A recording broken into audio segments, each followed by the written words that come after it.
জামাত শিবির হচ্ছে বাংলাদেশের সেটেলার, তারা উদ্বাস্তু। এই জামাত শিবির হিজবুত তাহরির বাংলাদেশের না। আমি যদি কোনোদিন, আমাকে যদি জিজ্ঞেস করো, আমি যদি কোনোদিন রাষ্ট্রপ্রধান হইতাম, আমি সবার আগে এদের নাগরিকত্ব বাতিল করে লাফ মেরে বাংলাদেশ থেকে এদেরকে বাইর করে দেবো, যেটা বঙ্গবন্ধু করছিল গোলাম আজমদেরকে। কারণ এই দেশে পাহাড়ি বাংলাদেশি, এই দেশের হিন্দু বাংলাদেশি, মুসলিম বাংলাদেশি, কিন্তু জামাত শিবির বাংলাদেশি না। কারণ ওরা রাজাকারের বাচ্চা, ওরা ছিল পাকিস্তানের সাথে। একই সাথে আমি সরি টু সে যে রাজা ত্রিদীপ রায় সেও হচ্ছে রাজাকার, তার গোষ্ঠীকেও আমি বাংলাদেশে রাখতে চাই না। কিন্তু আনফর্চুনেটলি ত্রিদীপ রায়ের ফ্যামিলি নিয়ে কিছু বলে যে না, ওনারা এই না সেই না, ওনারা থাকতে পারবে না কেন? এই ত্রিদীপ রায়ের নেতৃত্বে বাংলাদেশে এই রাজাকাররা সেখানে বাসা বাঁধছিল ওই জায়গাটাতে। কেন? পাহাড়ের জনগোষ্ঠী বাংলাদেশের মুক্তিযুদ্ধ করে নাই? অসংখ্য মুক্তিযোদ্ধা আছে পাহাড়ে, বা চাকমা, মারমা, মগ, মুরং, সাঁওতাল। সুতরাং আমার কথা হচ্ছে কনসেপ্ট অফ বাংলাদেশ এটা ঢুকা দিতে হবে। যে যার রেস, যে যার জাত, এগুলো সবকিছু নিয়ে থাকবে। এটাই হচ্ছে আমার কথা। আমার প্রথম ব্যাপার হচ্ছে, আপনি বাংলাদেশের এই ভূখণ্ডের একজন নাগরিক, আপনি নিজেকে সংখ্যালঘু বলে অভিহিত করছেন কেন? প্রথম কথা, সংখ্যালঘু মানে কি আপনি সংখ্যায় কম এই কারণে বলছেন? আপনি যখন একটা রাষ্ট্রের একজন নাগরিক, একটা প্রাউড নাগরিক হয়ে এই দেশের হিস্সা, এই দেশের একটা ইঞ্চি মাটি আপনারও অধিকার, আপনার বাবা মা 14 গোষ্ঠী যখন এইখানে, এই রাষ্ট্র আপনার, সেই রাষ্ট্রে আপনি সংখ্যাতে কম বলে নিজেকে বারবার সংখ্যালঘু বলাটাই হচ্ছে সেলফ ইনক্রিমিনেট করা। নাম্বার 1, নিজেকে আপনি সংখ্যালঘু বলে ছোট করছেন। নাম্বার 1, আপনি সেটেলারের কথা বলেছেন, যেভাবে সেটেলারের কথা বলেছেন আমি এটার সাথে একমত না। বিকজ একটা রাষ্ট্রে একজন, এই রাষ্ট্রটা আমাদের সবার, সেইখানে একটা অংশের নাম সেটেলার কেন হবে? আমার রাষ্ট্রে আমি যেইখানে খুশি সেখানে থাকতে পারবো, সেই থাকাটাকে আমাকে সেটেলার বলা হচ্ছে। ইয়েস, আমি আসতেছি। আমি নিজে যখন অস্ট্রেলিয়াতে পড়াশোনা করেছি, সেখানে ইন্ডিজিনাস পিপলদের প্রতি একটা আলাদা রাইটস থাকে। আমি আসতেছি। একইভাবে আমরা কিন্তু এই সেটেলার কথাটা বলেও আমাদের রাষ্ট্রের একটা অংশকে আমরা অনেক ছোট করে দেখি। নাম্বার 1, বলা হয়ে থাকে যে সেটেলারদেরকে পাহাড়ের যারা অধিবাসী আছেন, সেখানে যারা আছেন, সেখানে নিয়ে যাওয়ার ফলে তাদের এখানে জমিকে দখল করা হয়েছে। আমি আসছি সেই কথাতে। প্রথমে আমার একটা কথা হচ্ছে যে, যেই জনগোষ্ঠীকে হিন্দু, বৌদ্ধ, মুসলিম, খ্রিস্টান, মুসলিম বলবো না, মুসলিম যেহেতু সংখ্যাতে অনেক বেশি, তাদের প্রশ্নটা হয়তো আসে না, যাদের সংখ্যাকে কম হিসেবে যাদেরকে এই ডিমিন করবার, সেলফ ডিমেন্ড করা হচ্ছে, যে বলা হচ্ছে যে আমরা সংখ্যায় কম, আমরা সংখ্যায় কম, আমার কাছে মনে হয় প্রথমে সেলফ রেসপেক্ট বাড়ানো প্রয়োজন।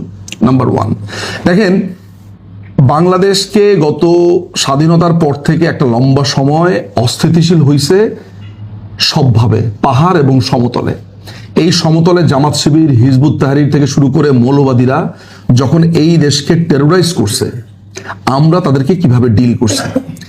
একইভাবে এই পাহাড়ে যখন শান্তি বাহিনী এবং অন্যান্য গোষ্ঠী, বা একদম রিসেন্টলি কুকি চীন যখন বাংলাদেশ রাষ্ট্রের বিরুদ্ধে গিয়ে দাঁড়াইছে, তখন আমাদের সম্মিলিত ভয়েসটা কি ছিল? আমরা মনে করি যে যেহেতু কুকি চীন করতেছে, তাহলে মানে সব পাহাড়ের লোকজন করতেছে।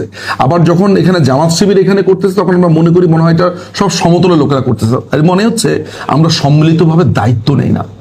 আমি যেদিন থেকে মনে করব যে আমার ছোটবেলার বন্ধু ছিল আপনার প্রাবো চাকমা, যেদিন থেকে মনে করব প্রাবো চাকমা আমার ভাই, যেদিন থেকে মনে করব সন্তুল আরমা আমার ভাই, সন্তুল আরমা আমার শত্রু না, যেদিন থেকে আমি মনে করব যে পাহাড়ে যারা আছে তারা আমার ভাই, হ্যাঁ, তার জাতীয়তা, সে হচ্ছে, তার বিভিন্ন জাতীয়তা থাকতে পারে, ভূখণ্ডের নাগরিক হিসেবে সে বাংলাদেশি, এইটা আমাকে নিশ্চিত করতে হবে যে সে যেই পরিবেশে বড় হয়েছে, তাকে যেইভাবে তার খাদ্যাভ্যাস, তার মাতৃভাষা, যতদিন পর্যন্ত আমরা এগুলোকে রেসপেক্ট করতে না পারবো, আমরা কি এখনো পর্যন্ত পাহাড়ে যারা জন্মেছে তাদের মাতৃভাষাকে পুরোপুরি নিশ্চিত করতে পারছি? আমরা কি তাদের জন্য আধুনিক চিকিৎসা, আধুনিক কৃষি ব্যবস্থা, আধুনিক বিশ্ববিদ্যালয়, এগুলো আমরা নিশ্চিত করতে পেরেছি? আমি এইটা শুনেছি যে পাহাড় অঞ্চলে একটা ইউনিভার্সিটি করতে গেলে, একটা মেডিকেল করতে গেলে সেখানকার অনেক মানুষ বাধা দেয়। তারা বলে আপনারা এখানে এসে আমাদেরকে, আমার কথা হইতেছে যে মানে এইটা কেন হবে? আপনারা কি কখনো এটা প্রতিবাদ করেছেন যে পাহাড় অঞ্চলে একটা ইউনিভার্সিটি করতে গেলে সেখানকার লোকেরা এসে সন্ত্রাসীদের বাধা দেয়, বলে যে সমতলের লোকেরা এসে তোমাদেরকে দখল করে নিবে? তাহলে আজীবন কি পাহাড়ের মানুষ এমনই থাকবে?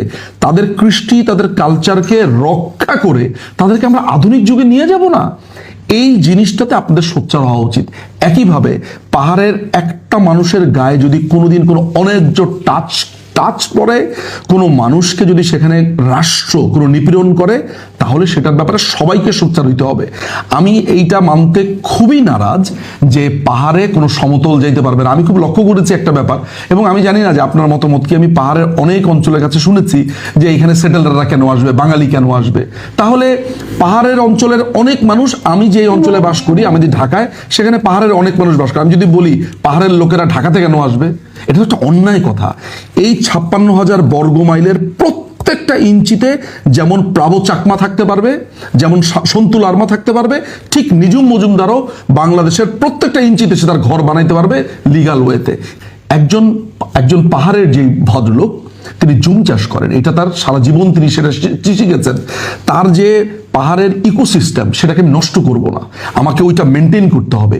ওইটা প্রিজার্ভ করলে ওইটা ক্ষতি না। কিন্তু ওইখানে কোনো মানুষ গেলেই দেখলাম যে পাহাড়ের অনেক মানুষ খুব বিরক্ত হইতে থাকে।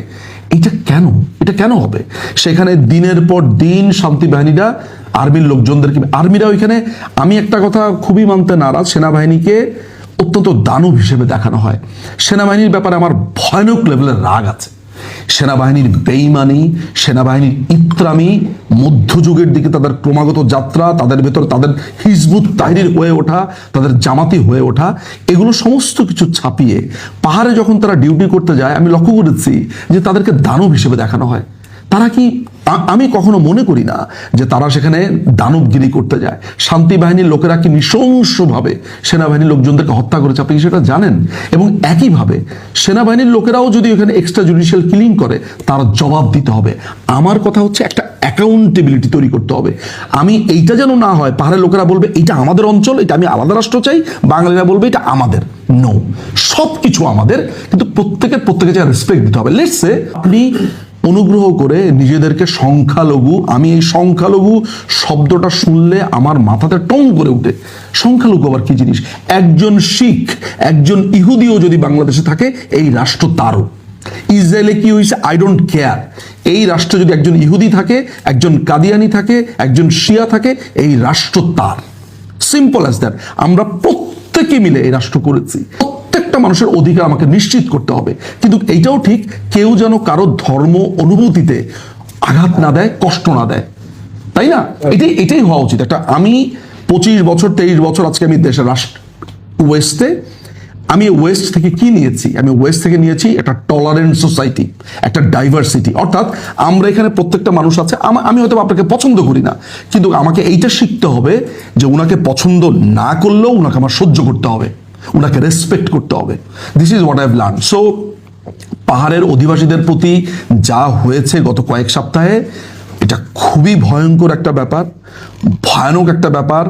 এই পাহাড় অঞ্চলে দিনের পর দিন আমরা দেখেছি জামাত শিবিরের সেখানে, মানে উই পোকা যেরকম বাসা বাঁধে, পুরো পাহাড়ে জামাত শিবির বাসা বেঁধেছে। তারা এসো গাছ লাগাই, এসো সাঁতার কাটি, বিভিন্ন তারপরে পাহাড়ি ছাত্র পরিষদ, এগুলোর নাম দিয়ে তারা দিনের পর দিন জামাত শিবিরের এজেন্ডা বাস্তবায়ন করেছে।